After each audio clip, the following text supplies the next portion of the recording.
Tai labą dieną visiems. Pirmiausia, noriu paklausti, ar gerai matosi. Viskas čia. Gerai matosi, bet klausimas yra, ar gerai girdisi. Ir ar gerai girdisi? Girdi ten.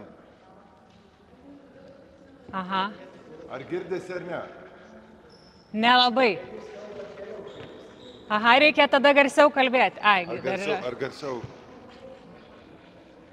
kalbėti ar per mikrofoną? Nežinau. Oi. Gerai.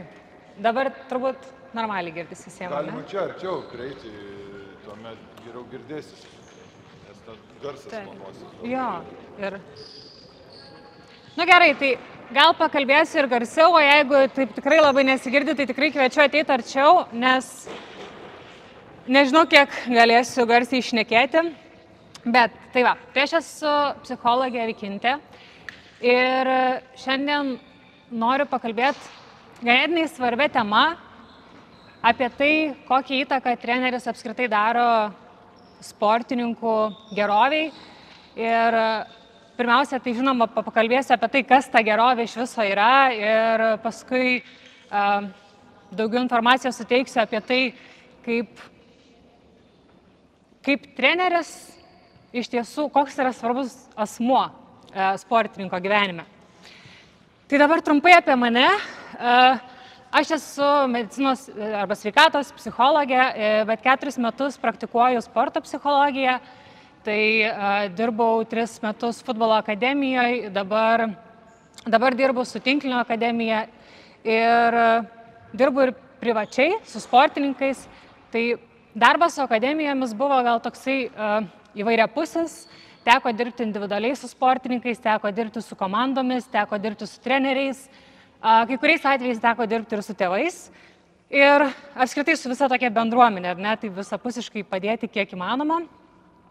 Ir taip pat, kai atlikau savo magistrinį darbą, tai tyrinėjau sportininkų nerimą, jaunų sportininkų nerimą prieš varžybas, kas yra labai dažnas iššūkis, ar ne, kai sportininkai be galo bijo suklysti, bijo bus sukritikuoti, prisikuria įvairių scenarijų prieš varžybas ir tada tiesiog surakina jų kūną ir jie negali pasirodyti taip, kaip pasirodo per treniruotes.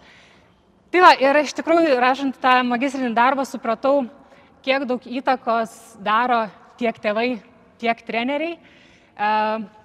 Būtent sportininko būsenai, apskritai, kaip jisai priima tą nerimą, kaip jis priima baimę galbūt. Ir įdomus faktas yra tai, kad kažkur apie 12-13 metų, po 12-13 metų kažkur, tėvų autoritetas mažėja, o trenerio autoritetas ir bendraamžių įtaka, jinai didėja. Ar ne? Tai toks įdomus pastebėjimas. Ir ką man šiandien svarbu padaryti, tai man svarbu padėti suprasti, kaip jūsų, kaip trenerio elgesys, bendravimas tiesiog veikia sportininkų psichologinę gerovę. Tai va. Tai pirmiausia, kas yra ta gerovė? Kai kalbame apie gerovę, tai nėra tik tai fizinė kažkokia sveikata, tai apima labai platų aspektą, tai yra emocinė, socialinė, psichologinė ir fizinė sveikata. Tai gerovė yra tada, kai sportininkas gali jaustis saugiai treniruotėse, saugiai bendraudamas su savo treneriu, ar ne? Ir gerovė yra tada, kai aplinka, kurioje treniruojasi sportininkas, padeda jam augti, o ne kažkaip kaip tik stabdo, ar ne, nuo augimo, arba kelia baimę net gal eiti į treniruotės. Tai va, tai turėtų būti patirtis, kuris stiprina, o ne žaloja. Tai kodėl šita tema yra svarbi? Tai pirmas dalykas yra tai, kad sportas jauno sportininko gyvenime užima didelę, svarbę dalį, ar ne? Kaip ir mokykla, kaip ir namai, taip ir treniruotės, salė, ar ne? Tai tampa dalis gyvenimo, kur sportininkas yra ugdomas, kuris mokosi pažinti save, kuris mokosi pažinti kitus, kurio požiūris formuojasi toj erdvėje, ar ne? Tai yra kur kas daugiau negu taktikos, technikos mokymas, bet tai yra ir tokio žmogiškumo, vertybių ugdymas, diegimas, ar ne? Tuo pačiu vyksta socialinis ir emocinis ugdymas. Ir šitoje erdvėje treneris yra autoritetas. Ar ne? Tai yra žmogus, kuris yra atsakingas už būtent šitą ugdymą. Ir labai svarbu suprasti, kad kiekvienas sportininkas pasitikė, ar ne, treneriu, pasikliauja treneriu.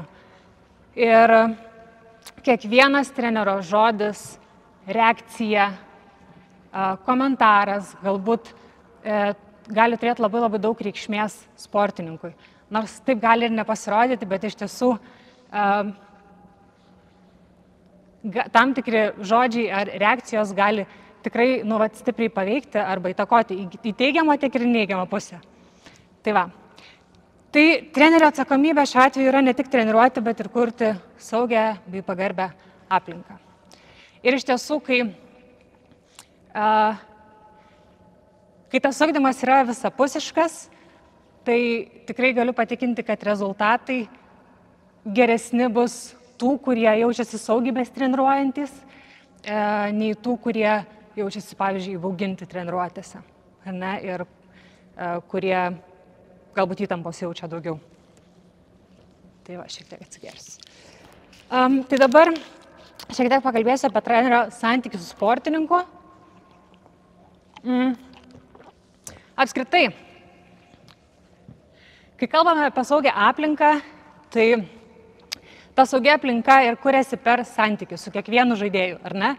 Su vienu žaidėju, su vienais jis yra artimesnis, su kitais yra galbūt netoks artimas ir viskas okei, normalu, nes kiekvienas žaidėjas yra skirtingas. Ir kartais tai gali tapti labai artimas tas ryšys ir tai normalu, nes su to sportininku matotės kiekvieną dieną, ar ne, kelis metus. Ir tiesiog tas ryšys kuriasi ir normalu, kad jisai yra. Tačiau labai yra svarbu suprasti, kad ryšys tarp trenerio ir sportininko, jis niekada nėra lygiavertis.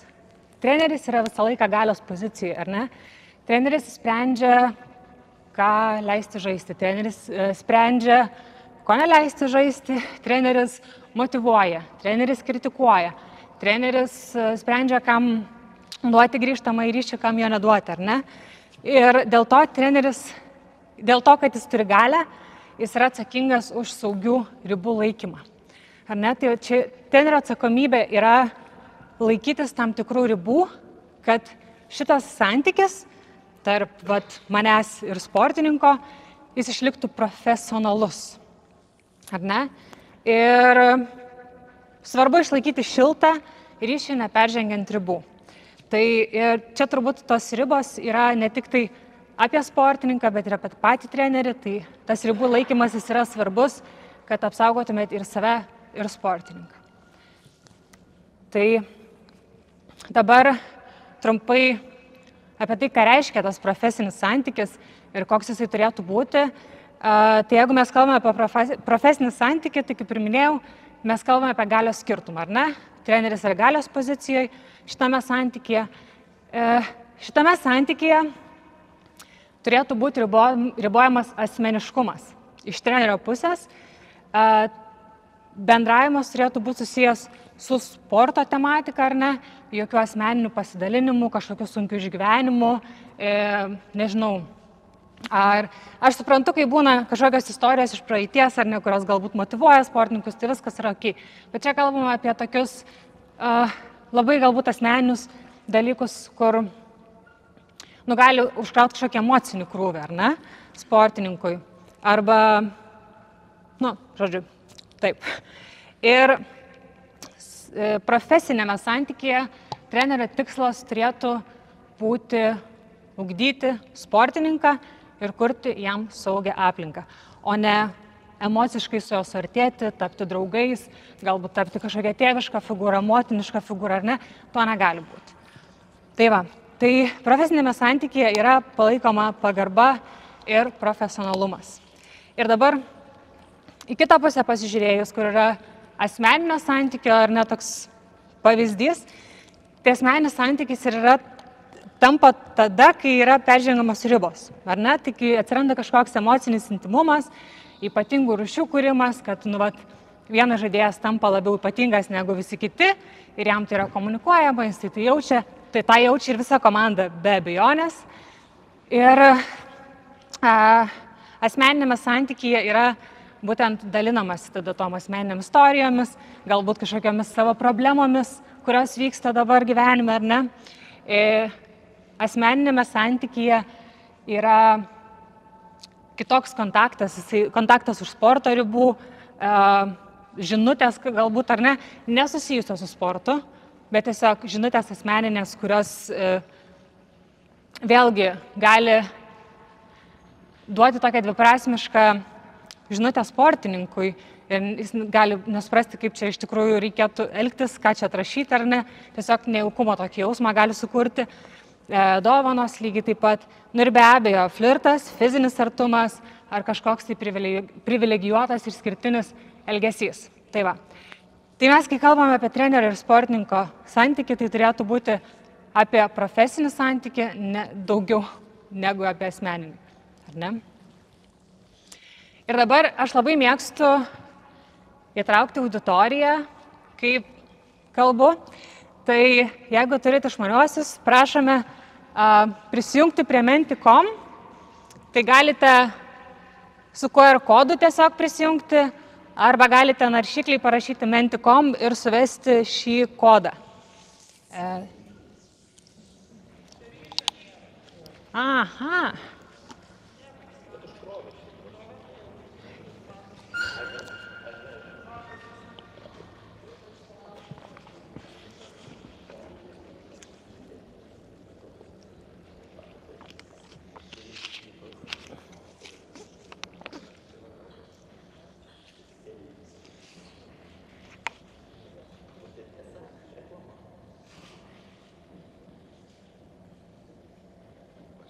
Pavyko visiems?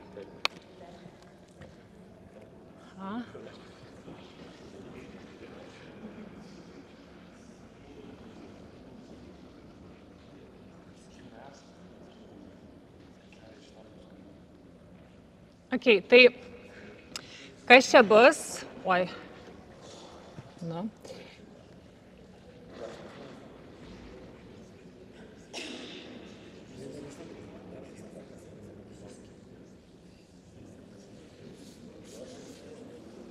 Aha, biškį lėtokai krauna čia.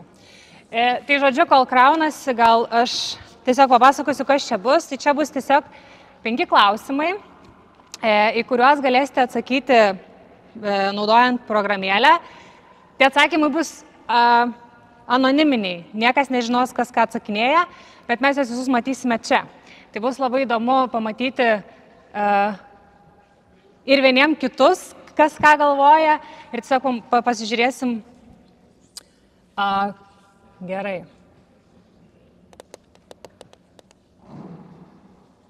O jum užkrovė?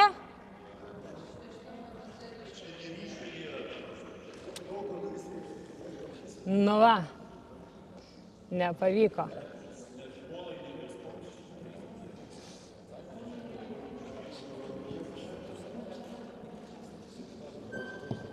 O, pavyko. Bet kodėl čia nerodo dabar?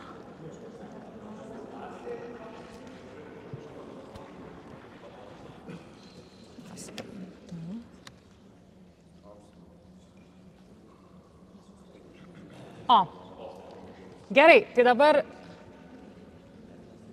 galime matyti, kad pirmas klausimas yra apie tai, kad ar esate kada nors susimąstę, kad jūsų elgesys galėjo būti per daug asmeniškas ar neprofesionalus, ar ne? Nu, vat kaip treneriai, treniruoti, varžybose, nesvarbu. Bet ir kiek čia atsakysiu yra?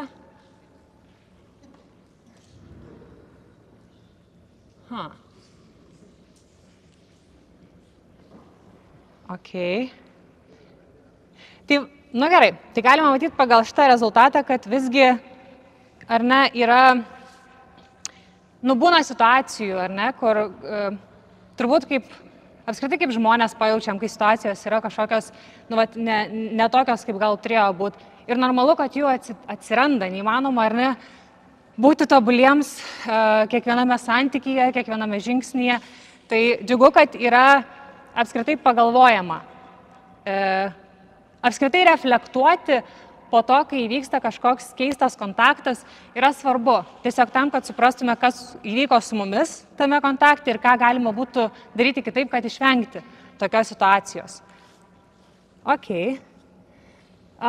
Toliau klausimas, koks trenerio elgesys ar žodis gali sportininkui pasirodyti per artimas, nors treneriui atrodo normalus. Čia jau tiesiog savo nuomonę pasidalinkit, kaip jums atrodo. Koks elgesys ar koks žodis gali pasirodyti netinkamas pačiam žaidėjui.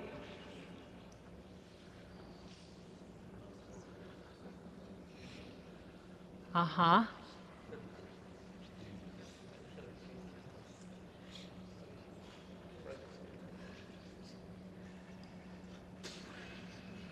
Ok, blet, kaip keiksmažodis, ar ne?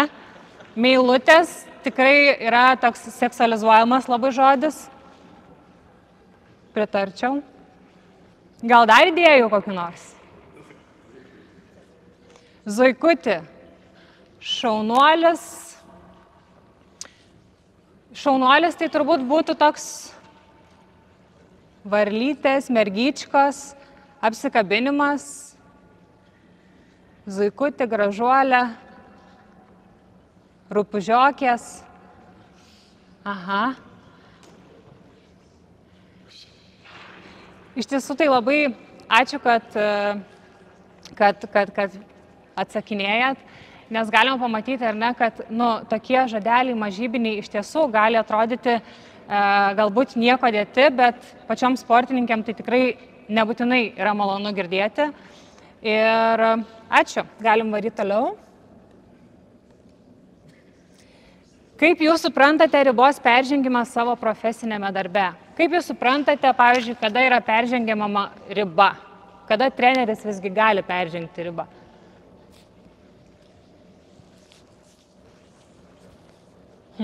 Aš įsivaizduoju, kad šita tema iš tiesų yra labai nepatogi, nei klausyti, nei galvoti turbūt apie ją, nes kartais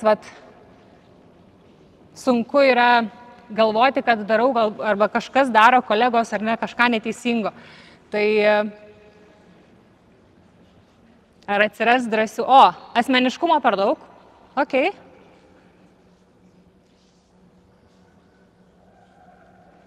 Aha. Kas dar galėtų būti ribos peržengimas?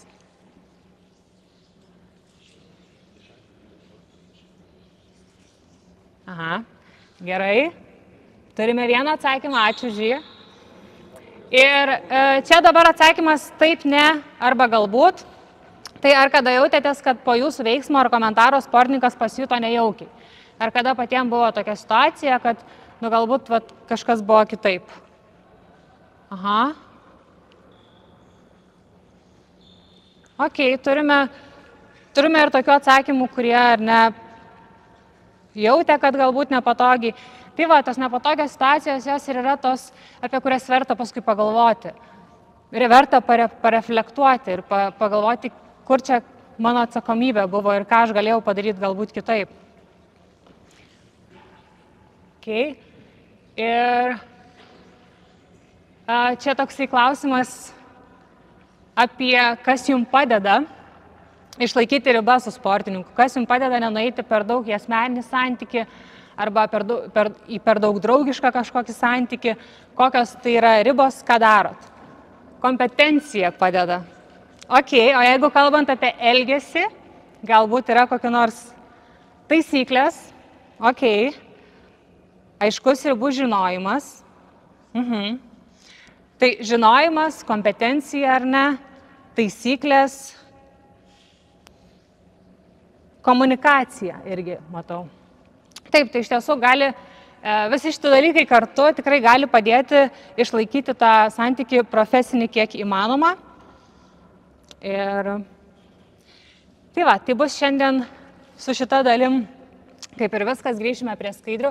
Ačiū labai, kam pavyko prisijungti ir kas pasidalino. Matau, dar vienas atsakymas įkrito, kad bendravimas, jautimas, tų ribų, aiškinimas, kad kreiptis jūs ne tu. Ok, tai va tas aiškus galios atskirimas, ar ne? Kad čia mes nedraugai, o aš esu treneris. Gerai. Tai dabar noriu šiek tiek pakalbėti atskirai apie tam tikrus psichologinius konstruktus ir kaip tam tikras elgesys gali paveikti savivertę, saugumo jausmą sportininko, pasitikėjimą savim, asmeninę autonomiją ir emocinį augimą. Tai kai mes kalbame apie palaikantį elgesį, ar ne, tai palaikantis elgesys šiuos visus konstruktus stiprina. Tai jeigu tai yra savivertė, ar ne, tai pagirimas už pastangą, ne tik už rezultatą, yra labai svarbus, nes jeigu giriam sportininką tik tai už rezultatą, tik tai, kai jam pasiseka, tada jis gauna tokią žinutę, kad aš esu svarbus tik tada, kai kažko pasiekiu, ar ne? Bet jeigu net nepasisekus pagiriam, kad matau, kad tu stengiaisi, šaunuolis nors ir nepavyko, tai tokia žinutė stiprina pasitikėjimą savim ir mažina tą nusivylimo jausmą. Žalotų savivertę toks elgesys kaip smerkimas, žeminimas, šaukimas, ar ne? Ir toks elgesys skleidžia žinutę, kad tu esi nieko vertas, jeigu pralaimi. Toliau, kalbant apie saugumo jausmą, tai labai svarbu netgi ir kažkokiose kritinėse situacijose, kiek įmanoma, išlaikyti ramią reakciją, ar ne? Tai kad ta reakcija išliktų rami, nes jeigu sprogsit labai stipriai emociškai, tai sukuria automatiškai nesaugumo jausmą sportininkam. Aš neseniai turėjau tokį susitikimą su U12 mergaičių komanda ir aš tos susitikimus darau be trenerių, tik tai su komanda. Ir mes turėjom visiškai vieną temą nusimatę, apie ką dirbsim, bet jos pradėjo dalintis apie tai, kad viskas yra, kad jom yra nesaugu, nes trenerė rėkia. Aš sako, baisu net eiti į aikštelę, nes žinau, kad jau matau trenerės kažkokią tai tam tikrą veido pokytį, kad jinai jau rėks, ar ne? Ir tada darosi baisu dėl to rėkimo, nors trenerė sako, kad aš ant jūsų nepykstu, bet jom tas rėkimas stabdo nuo realiai galimo potencialo atskleidimo aikštelėje, ar ne? Tai iš tiesų labai svarbu rėkti taip, perduoti kažkokią žinutę garsiai, ar ne, kai komandai, tai yra viskas ok. Bet jeigu yra rėkiama konkrečiai ant kažkokio tai žaidėjo, ar ne, pavyzdžiui, ką tu čia darai, kodėl tu čia darai, tai tas rėkimas yra apie nieką. Jis yra rėkimas, bet jokios sportininkų, jokio tai krypties jokios nenurodo, ar ne, jis tik tai pasimeta ir gerai, o tai ką man daryti, ar ne, ir tokio, jeigu jau rėkti, tai rėkti nurodant, ką daryti, kad iš karto sportininkas gautų kryptį. Tai va, staigus emociniai sprogimai, fizinis kontaktas, kuris yra galbūt per ilgas, netinkamose vietose, ar ne, jis irgi mažina pasitikėjimo, saugumo jausmą ir svarbu laikytis duoto žodžio, pagarbiai bendrauti, įtraukti į sprendimų priėmimą, ar ne, jeigu jau neduodat žaisti, tarkim, ir sportininkui kyla klausimas, kodėl, tai paaiškinti jam, tiesiog nenukirsti taip, kad aš tai pasakiau ir viskas, bet duoti jam suprasti, kodėl vyksta tam tikri sprendimai, ar ne. Ir priimti emocijas yra labai svarbu, nes jauni sportininkai, jų emocijos tikrai yra aštrios, jie ir pyksta, ir liūdi, ir džiaugiasi stipriai, ir viskas su tuo yra ok. Emocijas jausti galima ir galima išmokti jas kontroliuoti, bet nereikia jų numenkinti ir nuvertinti kažkaip, sakyti ar neverk, nes tai nepadeda, tai tik tai ta emocija dar labiau taip, kaip pasakyti, uždaro ir jinai kažkurio būdu vis tiek pasileis destruktyviai. Tai va, tai labai svarbu yra priimti tas sportininko emocijas, pamatyti, kad jo, aš matau, kad tu pyksti arba kad tu liūdi, viskas yra ok. Ir tiesiog rodyti pavyzdį, kaip su tom emocijom, kaip su jom laviruoti. Tai va.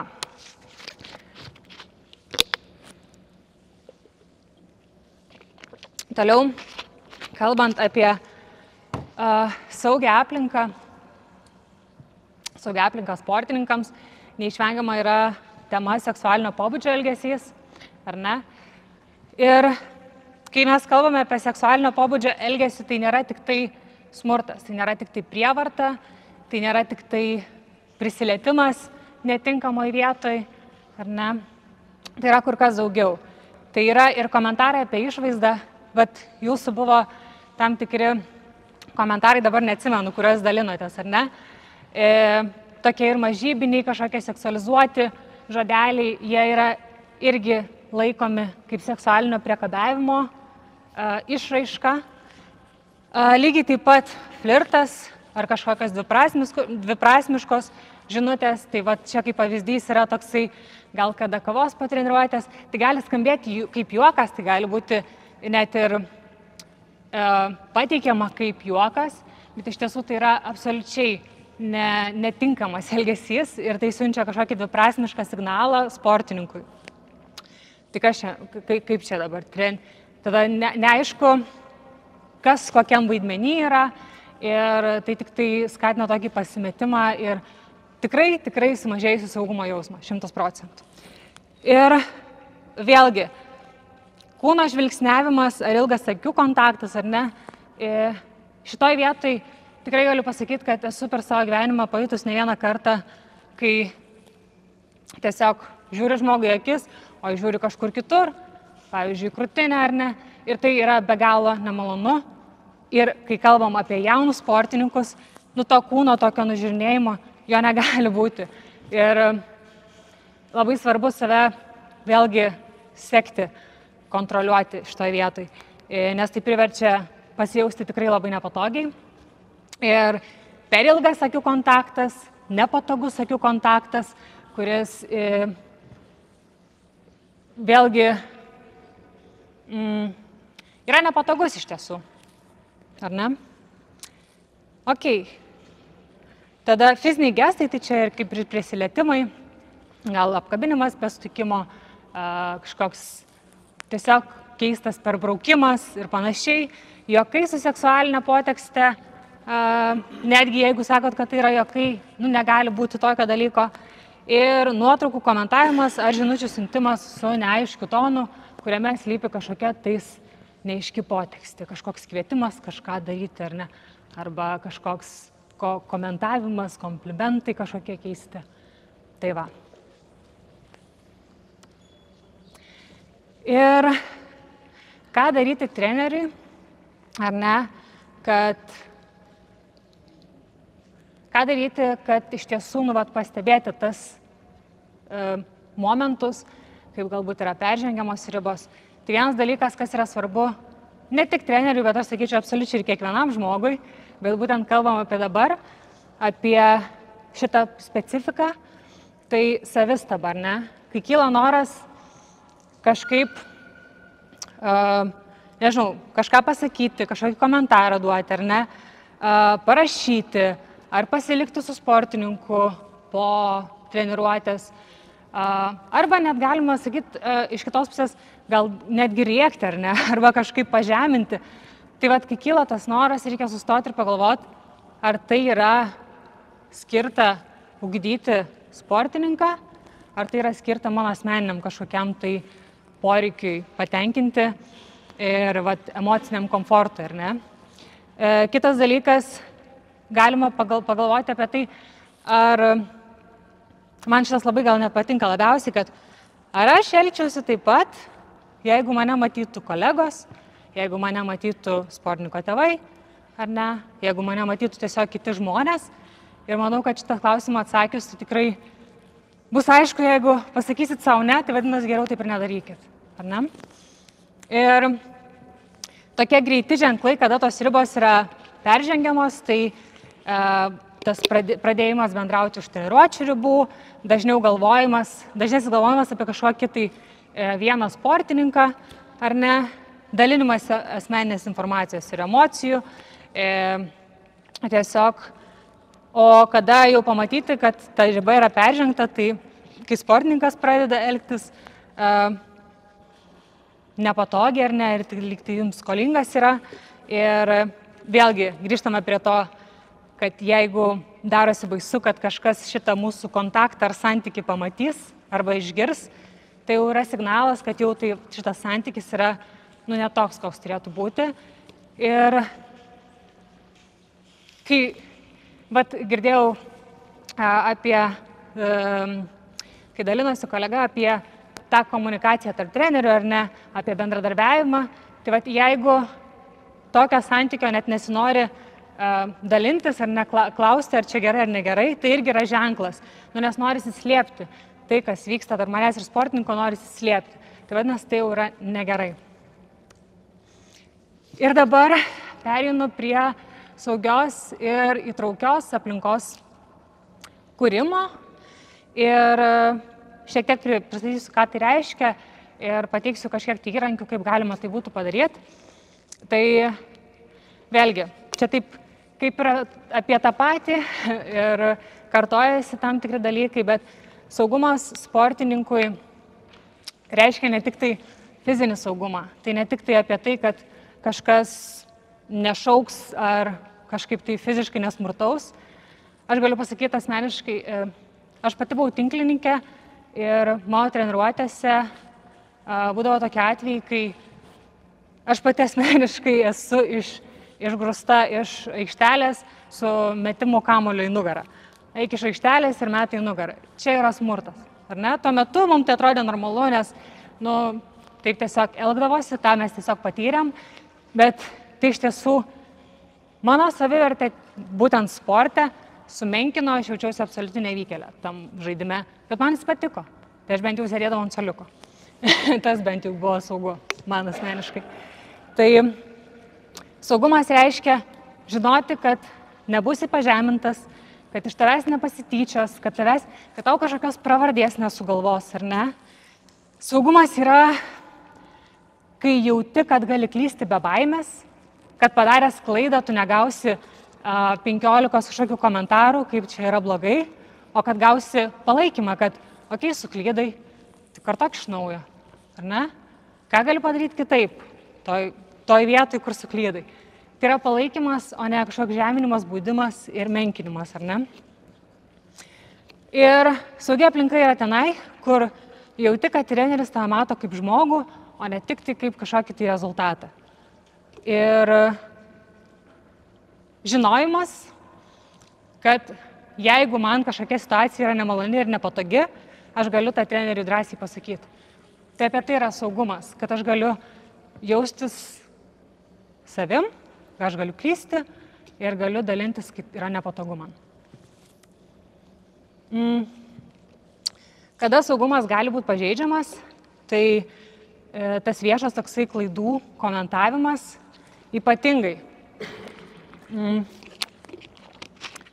Toks pasikvietimas komandos po, varžybų treniruotės ir tai varimas ant vieno žaidėjo prieš visus, tai yra absoliučiai netinkama, tai yra absoliučiai neprofesionalu ir tai neduoda jokios naudos.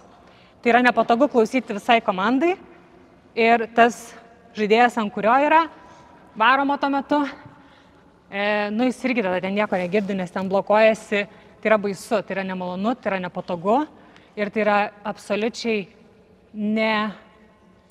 kaip pasakyti, ta informacija jinai nepasiekia. Ten tik tai išsiliejat ir viskas. Saugumas pažeidžiamas yra tada, kai sportininkas nesiryžta pasakyti, kad jisai pavargo galbūt, ar ne, nes bus kažkaip tais išvadintas silpnu arba tiesiog sumenkinamas, nes negali pavargti. Arba taip pat lygiai kaip ir negali judėti ar negali ten įpykti. Ir pažeidžiamas saugumas yra tada, kai komandoje normalizuojamas juokas iš kitų kūno, elgesio, emocijų, tiesiog kaip šaipamasi iš to, kas yra normalu kiekvienam. Tai va, o kaip treneris galėtų saugiai elgtis, tai kurti aiškias taisyklės, ar ne, reaguoti konstruktyviai, ne per gėdinimą ir skatinti, išlaikyti ribas ir pačius sportininkus, tai jam tiesiog sakyti, kad jeigu tau yra nepatogu, tu turi pasakyti, tu turi pats pasakyti. Treneris yra atsakingas už ribų saugojimą, ar ne, išlaikymą, bet šitoje vietoje galima pasidalinti atsakomybę, kad jeigu sportininkui yra nepatogu, jis irgi gali pasakyti, kas jam yra nepatogu. Tai va.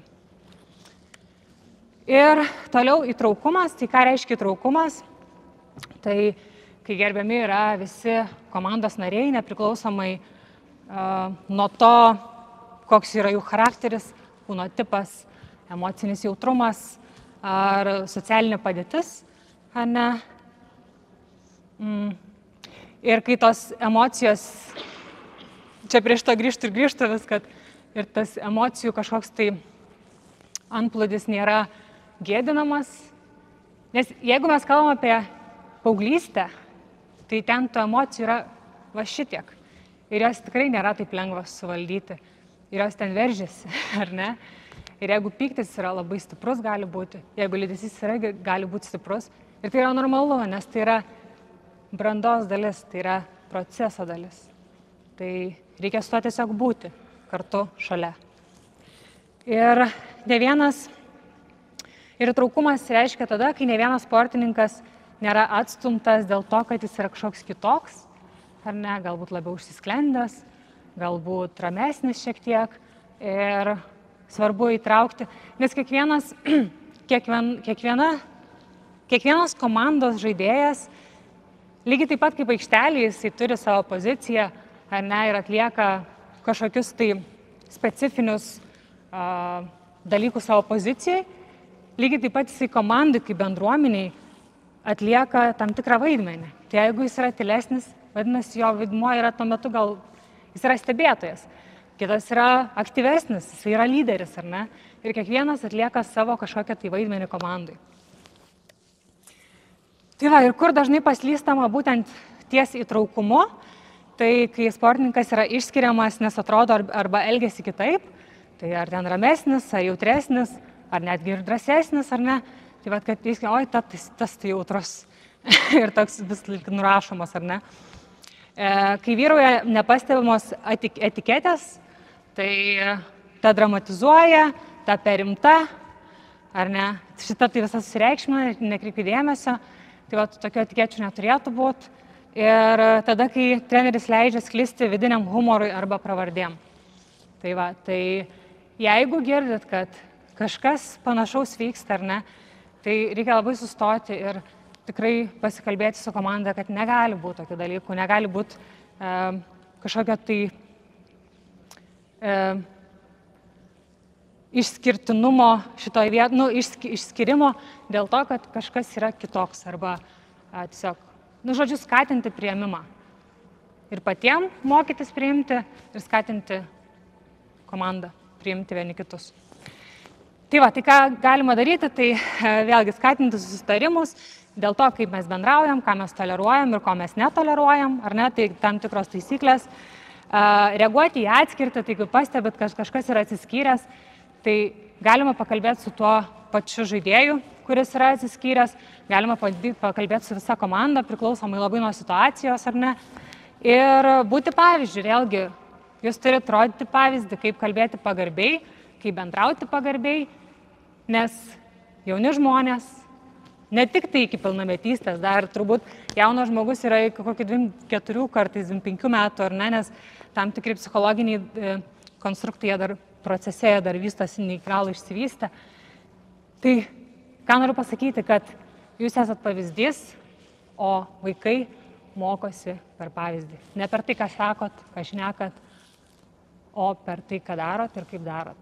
Kaip jūs elgiatės, taip elgsis ir vaikas, ar ne, ir kaip jūs reaguojat į klaidas, irgi labai didelė tikimybė, kad pradės reaguoti ir kažkurie tai žaidėjai taip pat. Tai va. Ir tokie praktiniai patarimai, ką galima būtų daryti apskritai, tai galima treniruotės pradžioj tam, kad kurti tą saugią aplinką, kur kiekvienas jaučiasi priimtas ar ne, kur kiekvienas jaučiasi išgirstas, saugiai, galima tam tikrus ritualus daryti. Galbūt ne kiekvieną kartą, ne per kiekvieną treniruotę, ar ne, bet kartais tiesiog, nežinau, sustoti ratu ir kiekvienas ten įvardina emociją, be jokio paaiškinimo tiesiog visi praeina, ar ne. Arba pavyzdžiui, gal tai galėtų būti, ko aš šiandien palinkėčiau savo treniruotėjai, arba koks šiandien mano tikslas treniruotės, ar ne? Tiesiog toksai įvadas, kaip vat, tam tikra rutina yra į treniruotę, tai čia tam tikra rutina yra į saugumo jausmą kažkokią, ar ne? Ir grupiniai susitarimai, tai vėlgi čia kartojas, tai taisyklės, ar ne, kaip bendraujame, ką toleruojame, ko ne. Ir svarbu, jeigu taisyklės susikuriat, tai prie jų svarbu karts nuo karto sugrįžti. Ypatingai, jeigu jos yra pažeidžiamos, ar ne, tiesiog sugrįžti, skirti laiko kažkiek treniruotės. Žinau, kad turbūt nelabai ir norisi skirti to laiko treniruotės šitam taisyklių, tarkim, aptarimui, bet tai yra svarbu. Tai turi būti irgi prižiūrima ir kontroliuojama, ar ne? Normalizuoti emocijas, tai vėlgi, kartais užtenka tiesiog pastebėti, kad matau, kad tu pyksti. Matau, kad tu pyksti ir viskas tokiai, ar ne? Arba jeigu matot, kad visa komanda įtampoj prieš varžybas ir, nežinau, pasimeta kažkas, irgi normalizuoti. Matau, kad įtemptos esat visos. Ir viskas okei, tai normalu. Normalu prieš varžybas jausti įtampą. Ar ne? Vien tai, kad įvardinat, vien tai, kad pastebit, jau šiek tiek įtampą sumažina. Grįžtamo ryšio teikimas, tai vėlgi, kaip ir minėjau, svarbu apskritai tą grįžtamą ryšį sportininkams teikti, karts nuo karto pasakyti, ar ne, kad matau, kad stengiasi, tau sekas tas. Tiesiog apskritai apie tai, ką matot apie žaidėją, tai va tą grįžtamą ryšį. Ir yra tokia taisyklė, kurią aš dalinuosi dažnai, kad kai teikiat grįžtamą ryšį, tai verta labai pačiai pradžiai pasakyti, ką pastebit, ką gero daro žaidėjas, ar ne, o paskui pasakyti, ką verta būtų pataisyti.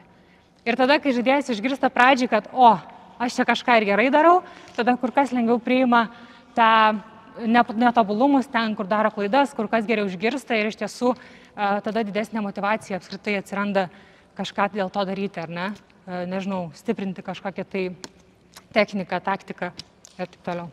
Sprendimų priėmimą galbūt. Tai va, ir tai kitas dalykas yra stebėjimas, tai svarbu yra visą laiką stebėti, kas vyksta jūsų komandai, ne tik iš sportinės pusės, bet ir iš emocinės pusės, iš to mikroklimato pusės. Stebėti, jeigu pastebėt, kad kažkas yra keisto, bandykit kalbėti su komanda, kas vyksta, ar ne? Tiesiog palaikyti kiek įmanoma tą, kad emocinis klimatas yra labai svarbus, nes, kaip ir minėjau anksčiau, geras emocinis klimatas tikrai gali padidinti rezultatą, ar ne? Kur kas geresnį rezultatą atnešti. Tai svarbu yra išlaikyti pagarbą, nepriklausomai nuo to, ar nusivylėt, ar supykot, ar kas atsitiko su jumis, jūs privalot išlaikyti pagarbų bendravimą su žaidėju. Tai va, nežeminant jo ir tiesiog kritikuoti veiksmą, o ne žmogų. Čia irgi yra labai svarbus momentas, kad jeigu kažkas nepatinka, jeigu kažkas nepavyksta žaidėjui, nesiųsti tokios žinutės, kad čia esi nevykėlis, o sakyti, kad žiūrėk, tau tuo metu nepavyko tą sprendimą priimti, ar ne? Galbūt galima kažką ten patobulinti, ar ne? Tai kažkaip nekritikuoti pačio žmogaus, o galima sukritikuoti tą veiksmą. Tai kur kas, tai atskiria liktai tą veiksmą nuo to, kas aš esu. Ir tai va, turbūt tiek. Ir nereaguoti impulsyviai, tai čia irgi yra labai svarbu, ypatingai varžybų metu. Aš įsivaizduoju, kad sunku kartais valdyti, jeigu nevyksta taip, kaip norisi žaidimas. Bet svarbu vis tiek, kiek įmanoma ramiau. Ir dabar, nežinau, galbūt turit klausimų, pastebėjimų, komentarų. Jūsų manymu, kodėl, kaip pateikėt rekomendacijas, iš trenerių būna labai dažna atmetimo reakcija, juokas ir komentarai, pavyzdžiui, kad gal neteko dirbti pačiai, dažna atmetimo reakcija nuo trenerių. Ką turite omeny, kada jinai būna atmetimo? Kai rekomendacijas pateikėt. Kai dabar, pavyzdžiui, aš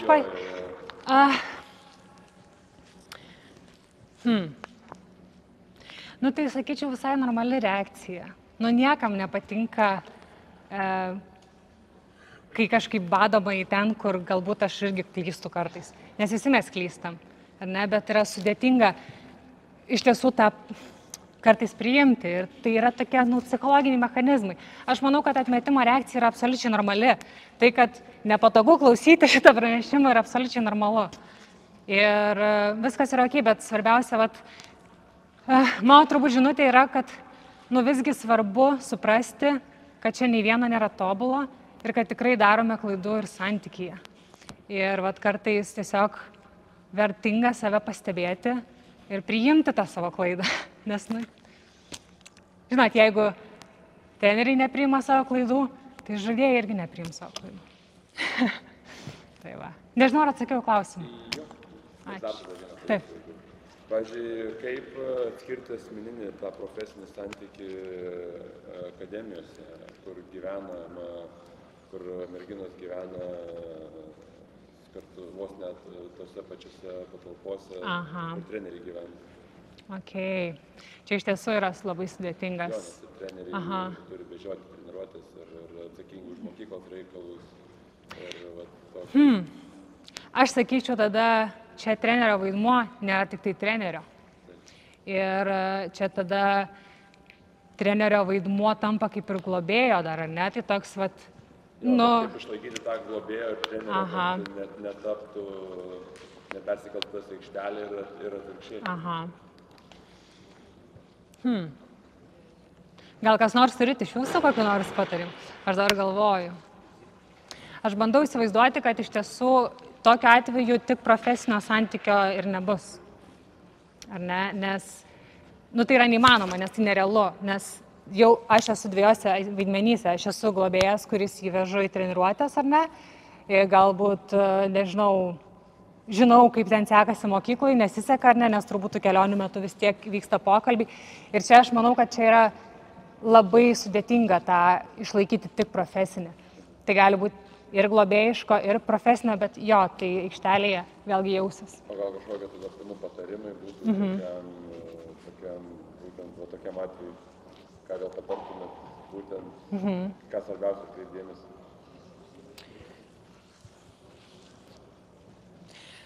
Aš vėlgi sakyčiau, šitoj vietoj, jeigu sportininkas dalinasi savo išgyvenimais, viskas ok. Bet stabdyti save nuo savo dalinimuose, ar ne?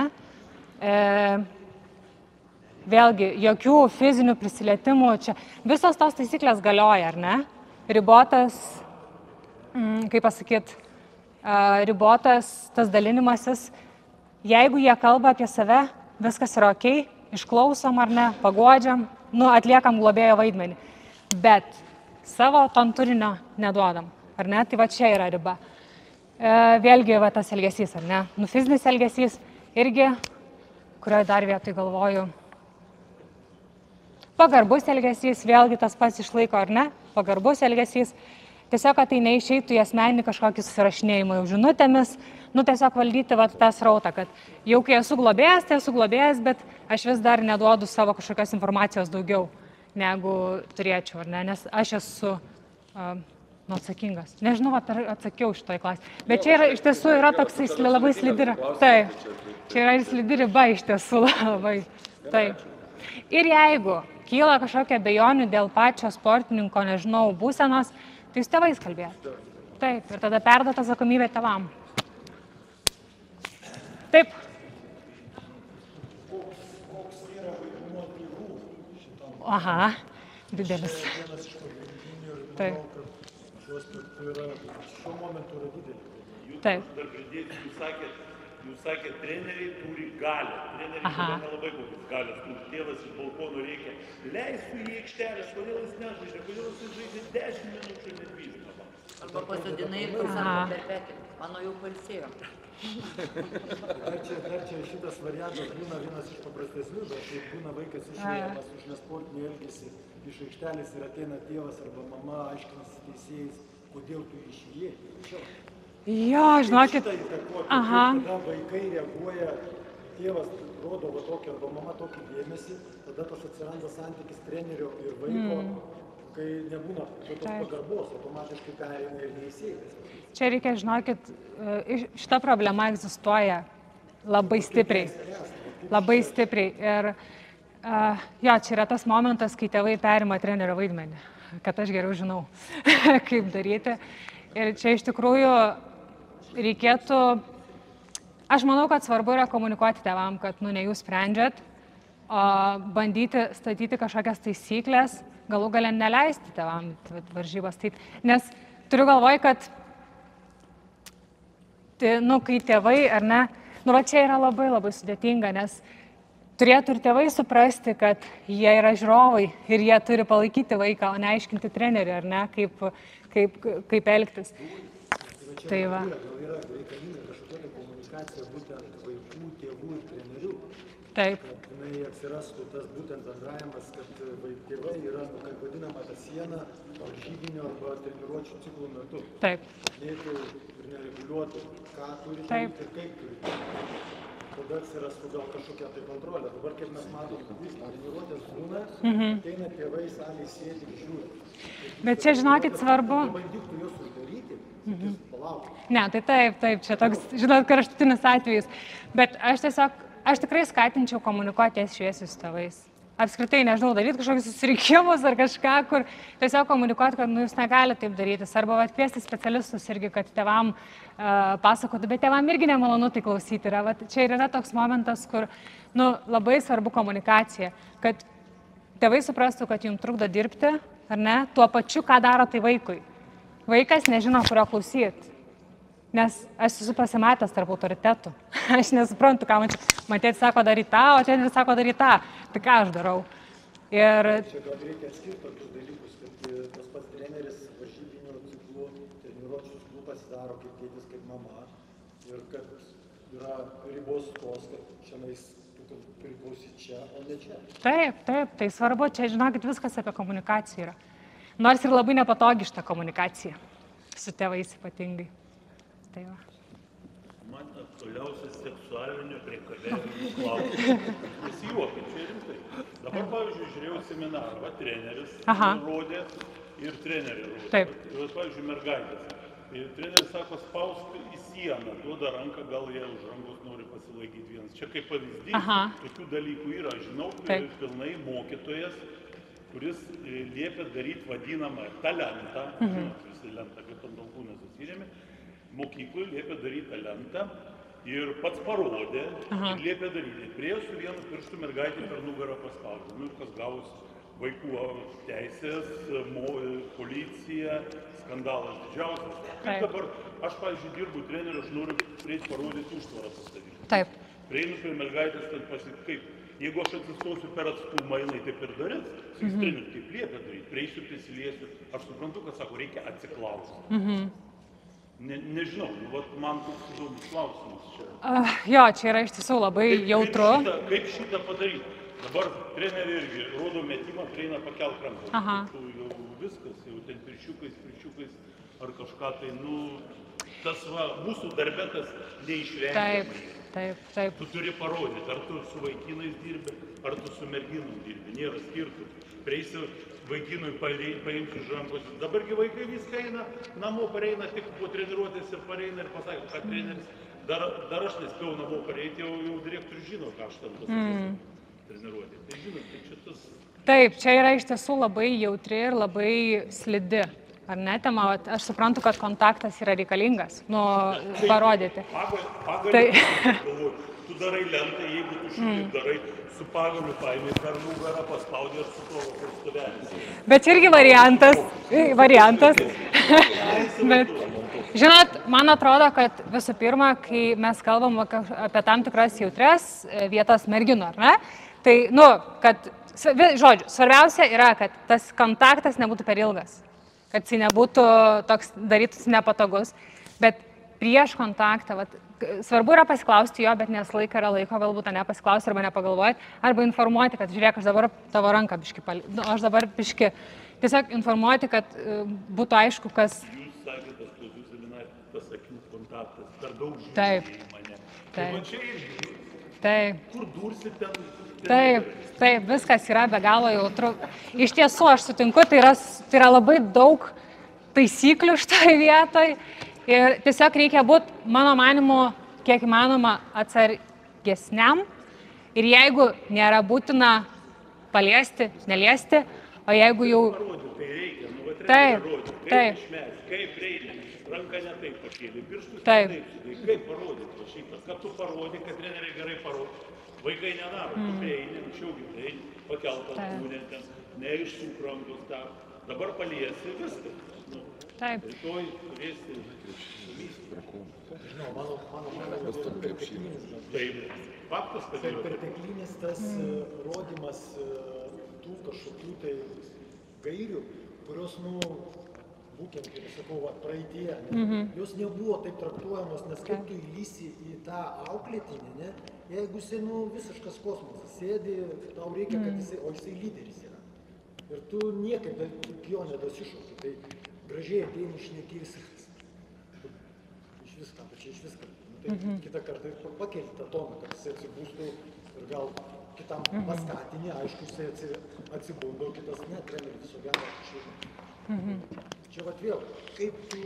Va čia matot, tas ir yra, kad kai kalbam apie grupę, apie komandą, tengi kiekvienas yra skirtingas, ar ne? Ir man atrodo, kad ir kiekvienam veikia skirtingi būdai. Šiaip, jeigu mes kalbam apie motivaciją, apie kažkokį tai, nežinau, lyderystės tą įdiegimą, tai, bet vėlgi, balso tono tas pakelimas, jis nėra taktiškas. Vienam reikia vienai, kitam reikia kitaip.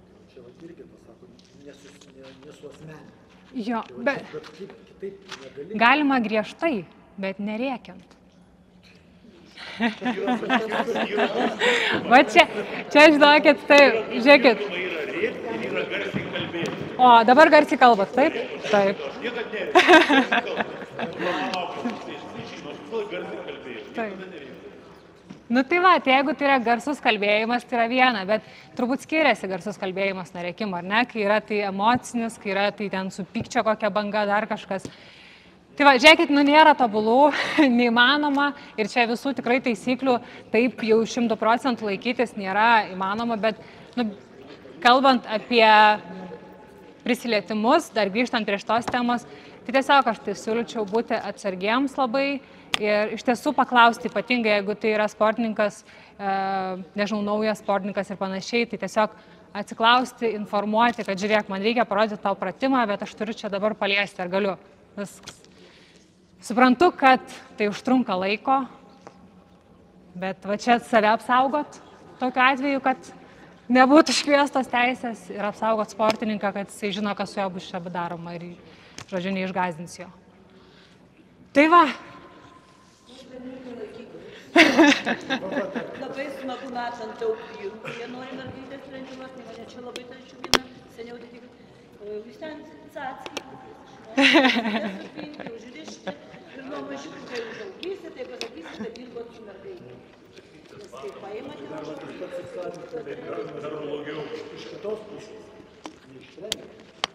Tai gali būti. Ačiū.